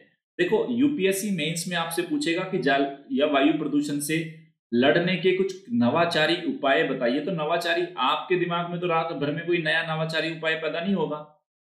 तो नवाचारी उपायों में होता ही क्या है, ये न्यूज में जो आ रहे हैं वही आपको लिखने हैं। तो ये सारे के सारे नवाचारी उपाय है जो हम कर सकते हैं। फिर देखो क्या बोल रहा है ये, इसने बोला है कि जो मैंने बोला ना, geo location, geographical based location की टेक्नोलॉजी डेवलप की जाए।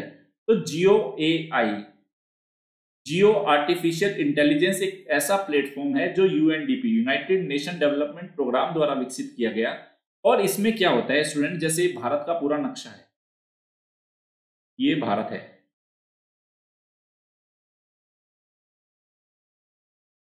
ये देखो ये भारत का नक्शा है। तो जो जियो एआई आर्टिफिशियल इंटेलिजेंस का इस्तेमाल किया और जियो लोकेशन का इस्तेमाल करके इसने क्या किया, ये पूरा जो इंडो गंगा का प्लेन है ना, इस एरिया में जितने भी ईंट भट्टे थे, ईंटों के भट्टे, उनसे भी काफी पोल्यूशन होता है। तो इसने इस प्लेटफॉर्म का इस्तेमाल करके स्पेस से मॉनिटर किया सैटेलाइट के जरिए कि कहां कहां से कितना ज्यादा एमिशन हो रहा है। तो पूरे सिंधु गंगा के मैदान में 37,000 से ज्यादा ईंट के भट्टों की विनिर्माण इकाइयों को इसने आइडेंटिफाई किया है, जो हॉट स्पॉट के रूप में निकल के आए। और यह जानने में मदद करा कि क्या ये ईंट के भट्टे या इस तरह की इकाइयां या अन्य मैन्युफैक्चरिंग यूनिट्स या वायु गुणवत्ता के मानकों का अनुपालन कर भी रही है या नहीं। ये भी टेक्नोलॉजी का इस्तेमाल है।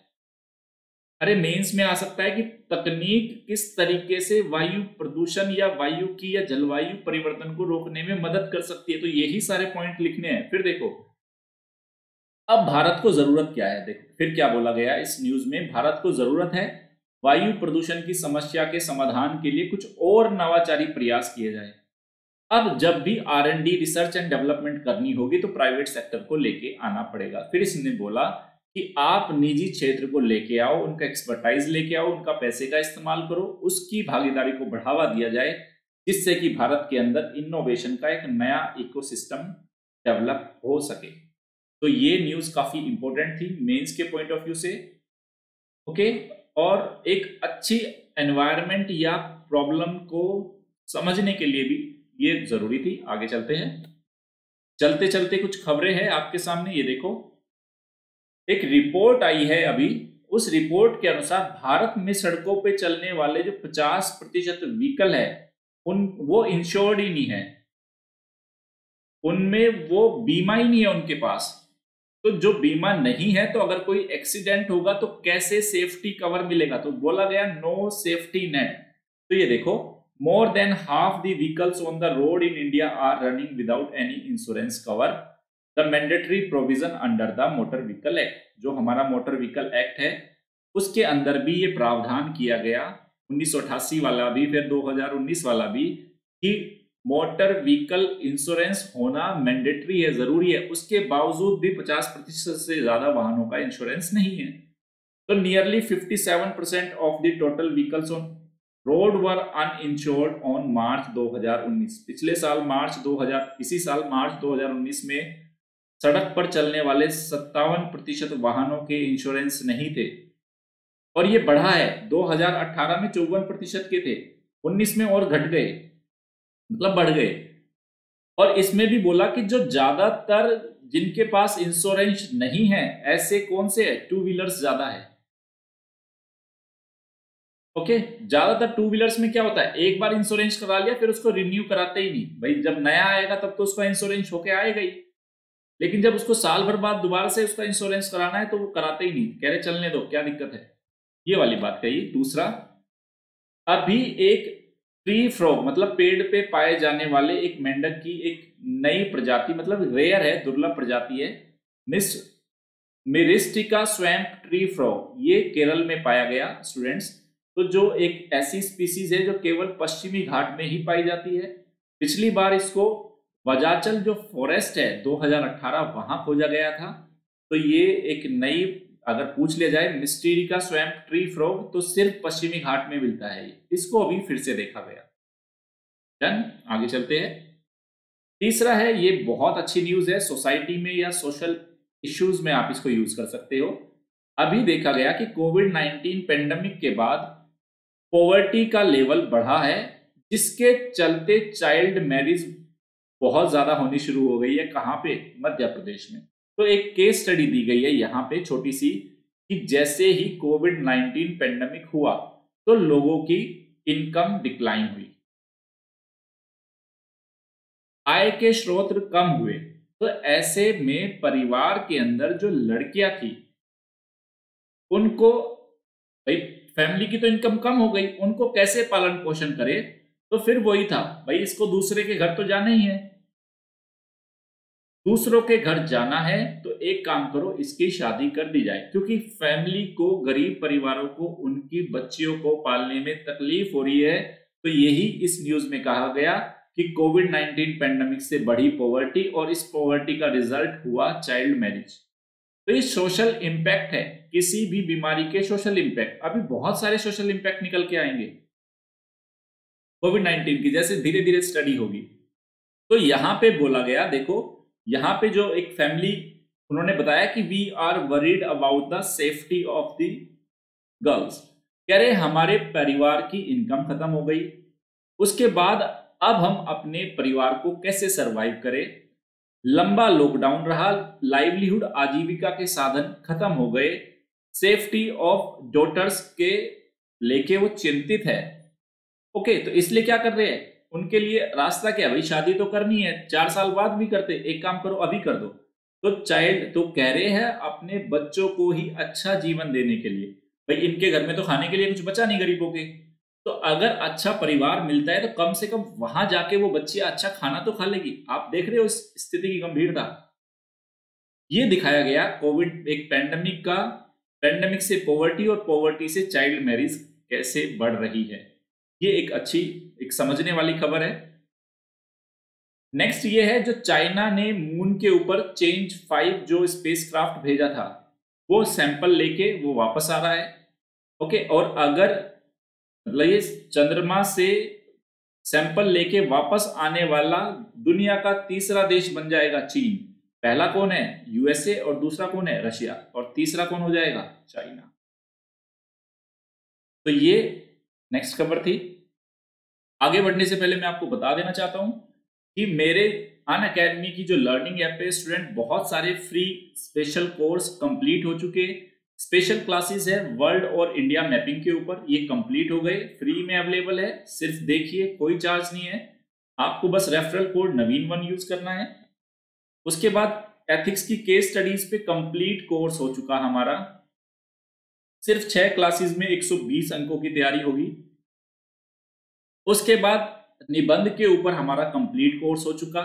ये 6 क्लासेस में कंप्लीट, एक बहुत अच्छी अंडरस्टैंडिंग डेवलप हो जाएगी इन क्लासेस को देख के। तो आप बच्चे जितने भी मुझे देख रहे हैं, सुन रहे हैं, आप अपने एस्से को तैयार कीजिए। देखो, मैं हमेशा ही बोलता हूं 15 से 20 जनवरी तक मेंस का जितना ज्यादा पढ़ लोगे उतना ही अच्छा है स्टूडेंट। अच्छा टाइम है। फिर तो 15 जनवरी के बाद पीटी की दौड़ मारनी है ना आपको।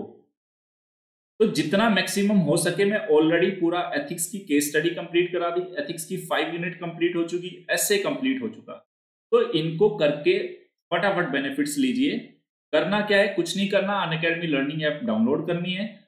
वहां पे अगर कोई भी मेरा कोर्स देखने के लिए आप क्या करना, अनअकैडमी लर्निंग ऐप डाउनलोड करना, यूपीएससी सीएससी की कैटेगरी में जाके नवीन तंवर सर को सर्च करना, मेरे कोर्स को देखना शुरू कर देना, उसमें एनरोल हो जाना, मतलब फॉलो करना शुरू करोगे तभी आपको नोटिफिकेशन भी आएगा। तो मुझे फॉलो करना, नोटिफिकेशन आ जाएंगे। जब भी मेरा कोई कोर्स देखोगे, वो फ्री ही कोर्स है स्पेशल क्लासेस में। अगर कोई कोड मांगते हैं तो आपको ये कोड यूज करना है, नवीन1।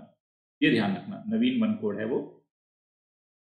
उसके बाद कल एक बहुत ही उम्दा और एक बहुत ही गजब का सेशन जो आपने ना कभी देखा ना कभी सुना होगा, आंसर राइटिंग के ऊपर ये एक ऐसा सेशन होने वाला है स्टूडेंट्स। इस सेशन को जरूर देखना। कल रात 9:30 बजे सारी चीजें छोड़ देना इस सेशन के लिए। और जो बच्चा लाइव होगा ना, इस बात को भी ध्यान रखना, जो लाइव होगा उसको सबसे ज्यादा बेनिफिट मिलेगा, क्योंकि उसके मन में 10 डाउट आएंगे और उसके 10 के 10 डाउट का मैं क्लास के अंदर ही सॉल्यूशन करूंगा। तो आपको ये सेशन जरूर देखना है। कल रात 9:30 बजे फ्री स्पेशल क्लास है आंसर राइटिंग के ऊपर। डन। तो आप सीखेंगे अच्छा उत्तर कैसे लिखना है, कहाँ डायग्राम, मैप और फ्लो चार्ट बनाने हैं। इसके साथ सीखने जा रहे हो नवीन तंवर सर के साथ। तो कल ध्यान रहे रात 9:30 बजे। करना क्या है, सिर्फ अनअकैडमी लर्निंग ऐप को डाउनलोड करना है। एक ऐसा सेशन जो एक लंबे समय से आप सभी बच्चों को इंतजार था, सब लगातार बोल रहे थे सर ज्योग्राफी जीएस कब लेके आ रहे हो। तो बहुत जल्द इसी महीने में आपके सामने ज्योग्राफी जीएस आपके सामने आ रहा है, जो प्रीलिम्स और मेंस दोनों में आपकी हेल्प करेगा। ये भी आपकी फ्री स्पेशल क्लासेस होगी, कमिंग सून। ओके, किस पे, अनअकैडमी लर्निंग ऐप पे मेरे साथ सीखेंगे आप ज्योग्राफी। और मैं आपको भरोसा दिलाता हूं कि जब ज्योग्राफी आप एक बार मुझसे पढ़ना शुरू कर दोगे स्टूडेंट, तो ज्योग्राफी आपकी आंखों के सामने, जैसे बच्चे मुझे बोलते हैं ना एथिक्स की क्लास के बाद, सर लाइफ की हर चीज में मुझे एथिक्स दिख रही है। तो जैसे ही ज्योग्राफी कंप्लीट हो जाएगी या ज्योग्राफी चलने लगेगी, आप दुनिया को, जहान को ज्योग्राफी की नजर से भी देखना शुरू कर दोगे। तो बस वेट कीजिए, बहुत जल्द आने वाली है आपके सामने। करना क्या है, सिर्फ अनअकैडमी लर्निंग ऐप पे जाके नवीन तंवर सर को फॉलो कीजिए, मेरे सारे अपडेट्स मिल जाएंगे। कोई कोड अगर आपसे मेरी फ्री क्लासेस के लिए मांगा जाता है या जब भी एडमिशन लेते हो, तो एक ही कोड है, नवीन1। ओके,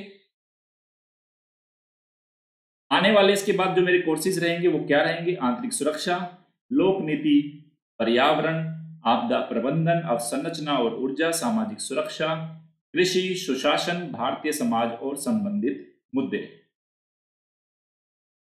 अब शुरू करते हैं डेली करंट अफेयर बेस्ड जो हमारे एमसीक्यूज है। पहला एमसीक्यू है, हाल ही में रेड चैनल समझौता सुर्खियों में रहा है। यह समझौता इमरजेंसी मेडिकल टीम इनिशिएटिव को लागू करने हेतु WHO और IFRC के बीच एक समझौता है।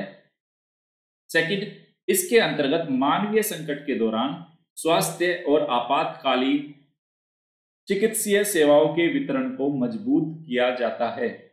बताइए, रेड चैनल समझौता क्यों चर्चा में रहा?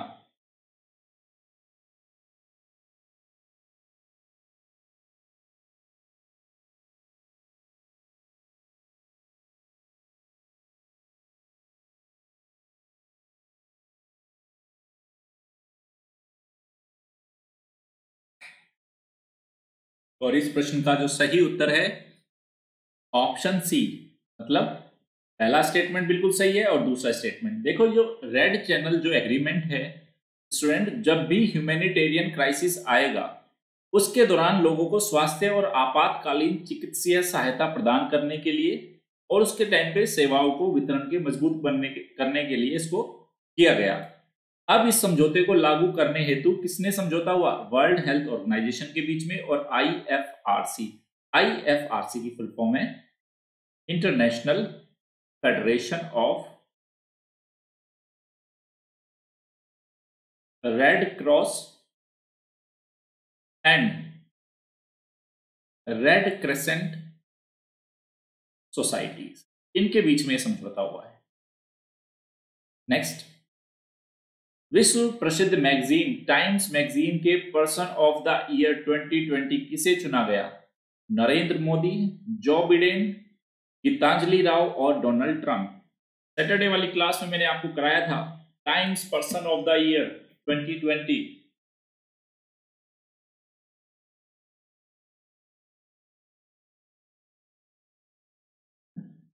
और प्रश्न का सही उत्तर है ऑप्शन बी।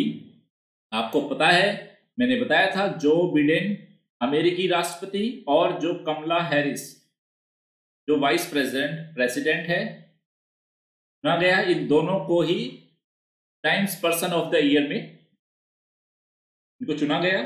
नेक्स्ट देखो, हाल ही में पत्तन पोत परिवहन और जलमार्ग मंत्रालय द्वारा इंडियन पोर्ट बिल 2020 मसौदा जारी किया गया। यह विधेयक किस पुराने कानून का स्थान लेगा?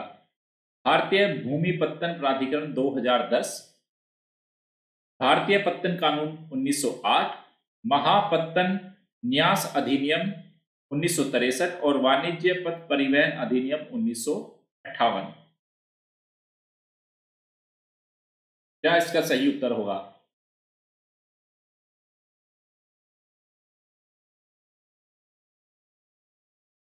और इस प्रश्न का सही उत्तर है ऑप्शन बी, भारतीय पत्तन कानून 1908 को रिप्लेस करेगा ये। नेक्स्ट है, हाल ही में पर्वतों के संरक्षण हेतु 19वीं सस्टेनेबल माउंटेन डेवलपमेंट जो समिट है वो चर्चित है। तो यह आयोजन, पहला स्टेटमेंट, पर्वतों के संरक्षण हेतु इंडियन माउंटेन इनिशिएटिव द्वारा देहरादून में आयोजित किया जा रहा है। यह आयोजन एसडीजी गोल 14 के अंतर्गत किया जा रहा है। तीसरा, इसका पहला संस्करण 2011 में नैनीताल उत्तराखंड में आयोजित किया गया था। बताइए इस प्रश्न का सही उत्तर क्या होगा? क्या होगा इस प्रश्न का सही उत्तर? Question number 4।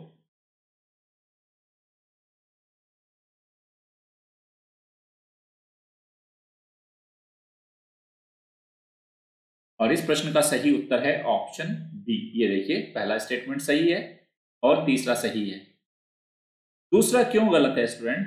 क्योंकि जो एसडीजी गोल 14 जो संबंधित है, एसडीजी गोल 14 किससे संबंधित है? लाइफ बिलो वाटर है ये, लाइफ बिलो वाटर। और एसडीजी गोल 15 है लाइफ ऑन लैंड, भूमि के ऊपर जीवन। तो ये 15 से संबंधित है, ना कि 14 से, इसलिए गलत हो गया। तो इसलिए पहला और तीसरा सही उत्तर हुआ।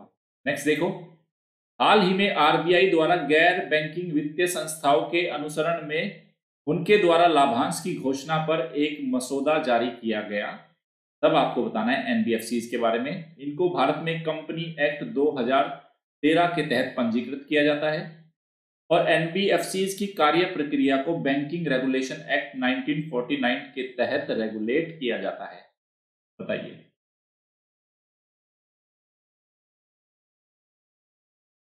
कौन सा स्टेटमेंट सही है?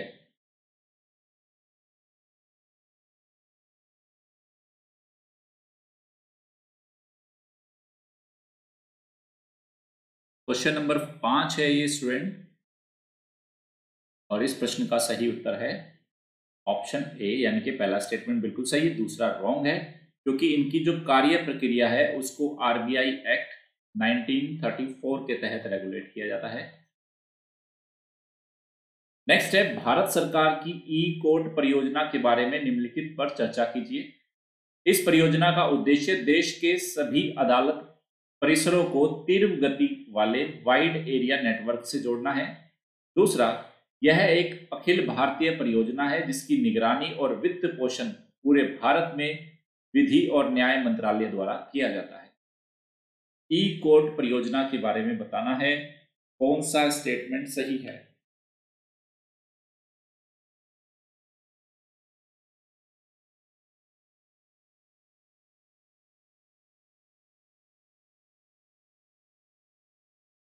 और इस प्रश्न का सही उत्तर है ऑप्शन सी।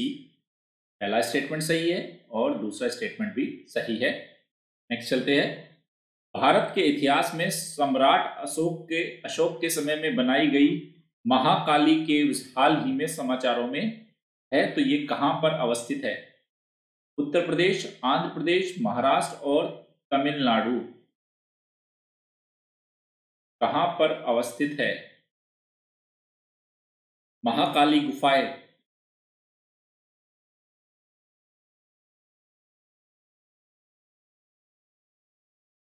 और इस प्रश्न का सही उत्तर है ऑप्शन सी। नेक्स्ट देखते हैं। हाल ही में भारत सरकार द्वारा 5th राष्ट्रीय परिवार स्वास्थ्य सर्वेक्षण, जो आज मैंने बहुत डिटेल में बताया आपको, वो जारी किया गया है। उसका चरण 1 के आंकड़े निम्नलिखित में या निम्न में से रिपोर्ट में किन उद्देश्यों को शामिल किया गया? क्यों किया जाता है नेशनल फैमिली हेल्थ सर्वे? मातृत्व और शिशु स्वास्थ्य के बारे में जानकारी, प्रजनन स्वास्थ्य, पोषण, एनीमिया, शिशु और बाल मृत्यु दर। बताइए क्या उद्देश्य है नेशनल फैमिली हेल्थ सर्वे? आज बहुत अच्छे से और बहुत डिटेल से समझाया मैंने। इसके 5th राउंड के फेज 1 के आंकड़े अभी जारी किए गए। किस लिए किया जाता है ये? और इस प्रश्न का सही उत्तर है ऑप्शन डी। बिल्कुल, पहला स्टेटमेंट सही, दूसरा, तीसरा, चौथा, पांचवा, ये सब ही सही है। नेक्स्ट देखिए। भारत सरकार द्वारा आत्मनिर्भर भारत के अंतर्गत पूंजी व्यय के लिए राज्यों को विशेष सहायता, special assistance to state for capital expenditure योजना का लाभ किस राज्य ने नहीं उठाया? महाराष्ट्र, तमिलनाडु, तेलंगाना और केरल। बताइए इनमें से कौन सा राज्य है जिसने बेनिफिट्स लेने से मना कर दिया है special assistance to state for capital expenditure के तहत?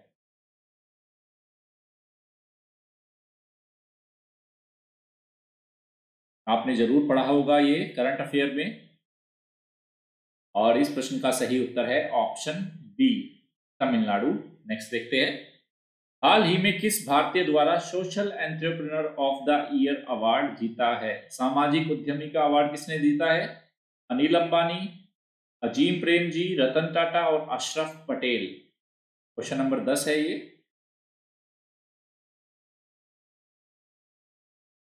किसको मिला है social entrepreneur of the year award? और इस प्रश्न का सही उत्तर है ऑप्शन डी, अशरफ पटेल। आगे बढ़ने से पहले मैं आपको फिर से बता देना चाहता हूं स्टूडेंट, आप अनअकैडमी को सब्सक्राइब करते हैं तो 2 ऑप्शन है, प्लस आइकॉनिक प्लस 1 महीने से 3 साल का है। साल भर की फीस है 49,500, 2 साल की 72,000 और 3 साल की 90,000। ये नवीन 1 वो रेफरल कोड है जो आपको 10% का डिस्काउंट भी देगा और यूपीएससी में सिलेक्शन भी आपका सुनिश्चित होगा। सेकंड है आइकॉनिक लेते हैं तो क्या बेनिफिट होगा? आपको पर्सनली एक कोच मिलेगा जो हर वक्त आपको गाइड करेगा, वीकली टारगेट्स देगा, आंसर राइटिंग कराएगा आपसे। बहुत सारे बैचेस की आपको लगातार इंफॉर्मेशन रहेगी, daily mains question answer writing practice होगी, प्लान्स होंगे आपके और पर्सनल फीडबैक मिलेगा। तो ये 1 ईयर, 2 ईयर, 3 ईयर का ऑप्शन है। साल भर की फीस 69,500, 2 साल की 1,07,000 और 3 साल की 1,41,000। मेरा रेफरल कोड नवीन 1 अप्लाई करते हो तो फिर 10% का डिस्काउंट और मेरी मेंटरशिप।